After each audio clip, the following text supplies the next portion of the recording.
Well, I'm down in the boonies this morning, going to do a little video.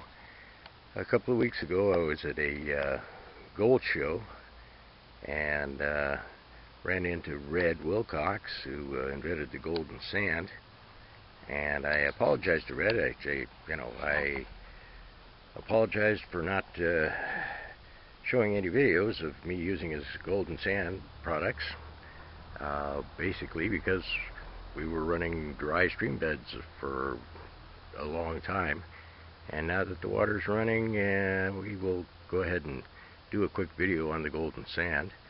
Those of you who do not know what a golden sand is, it's a hand dredge. Alright, now you can see the unit here. Alright, this is my older golden sand, and basically what we have is PVC pipe with a check valve located right down here that allows your water to come up, but then closes and the water goes out the other side, which is another check valve, right, that allows the water to go out into your tubing and into your bucket, and it's all operated just by a little hand plunger here.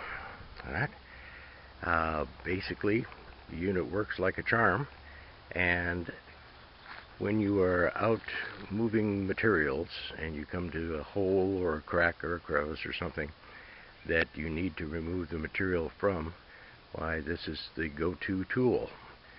Like I say, the right tool for the job. I've got two holes that I started cleaning out down here. They're underwater, and I've been getting a little bit of gold out of both of them.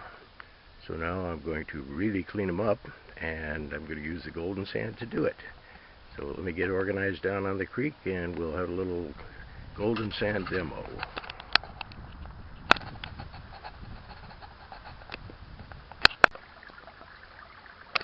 Alright, well, the spot I've chosen to start in is right down here. As you can see, this bedrock running all the way down here. There's a large rock right there, and it forces the creek into a tiny little waterfall, which I hope you can see down in here. Right. And that material and flow goes right over the edge of the bedrock. You can see this underwater here. Right. And this was, of course, all covered with just overburden that had blown in. Alright. Someone shoveled some of the overburden out and probably sampled it and didn't really get what they were looking for, so they moved on. I, on the other hand, came and took a look and said, gosh, we're not down to bedrock here, so I took out the rest of the overburden, got down to this beautiful bedrock. Right, there's a lot of clay down in here, and I'm going to kind of shift around just a little bit, which means I got to crawl back up this bank without killing myself. Wait a second. Ooh, that was close. Alright. And now, as you can see down here, there's a big crack underneath that right-hand chunk of bedrock, and that area should have picked up a lot of gold. So I'm hoping that I can get some gold out of there, and the tool to do it is going to be the golden sand. So I'm going to gear up and get in here, scratch some of that bedrock to clear off some of that clay and clean it up a little bit. Then I'll start sucking everything out with the golden sand, and we'll see what kind of gold we get.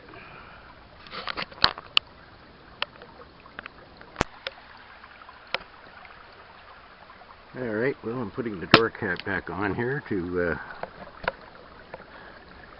show you how the golden sand works here. And all I'm doing is stroking. Don't really have to make a full stroke on all of this, you know, the full extent of the reach of the handle. And it's hooked into my 2.5 gallon bucket there. Alright. I am getting a lot of material.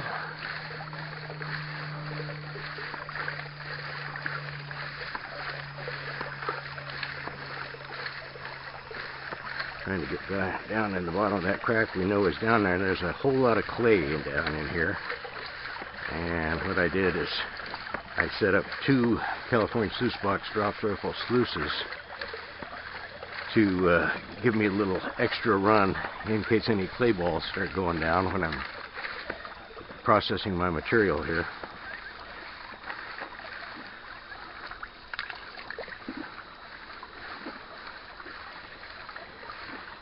And I have 2 of these golden sands. One's the extreme model that has a hole in the shaft and will squirt any water that gets in past the 2 leather cup washers on the end of the shaft there, and it'll expel the water out the side of the handle, which is kind of good because every once in a while I give myself a little shower with this particular unit. Now this is, I've had this for years and gotten a whole lot of gold with it. Yeah, see, almost got a shower. Luckily I'm smart enough to point it away from me when I'm doing this. Alright, now I'm just going to continue sucking the material. Alright, well, let's take a quick look at see how much material I sucked up. You can see down there I've got probably 1/3 of a bucket, 1/3 of the half bucket size here of material to run, sucked from the bottom of the hole. I'm going to run that immediately through this California sluice box 1/4 inch half bucket strainer or classifier, and then go ahead and put it through my little double sluice setup here, mainly because I was concerned about the presence of all that clay. So we'll run that through and see real quick what kind of gold we get out of the hole. Alrighty, well, got the material classified now, and Wayne has shown up. Just kibitz and areas, scratching a crack with a rock. Hey, there's a whole bag full of tools right here, buddy. I got a whole bag in my pickup. Yes, you do. Alright, okay. I think Wayne's waiting to see if I got gold. That's probably his little sneaky way of allowing me to do the sampling. Alright, I'm trying to sit on a rock in the middle of the creek, and I hope you can see this. If there's decent gold in there, we hopefully will see a piece of gold sit down in the slick plate here on this little unit.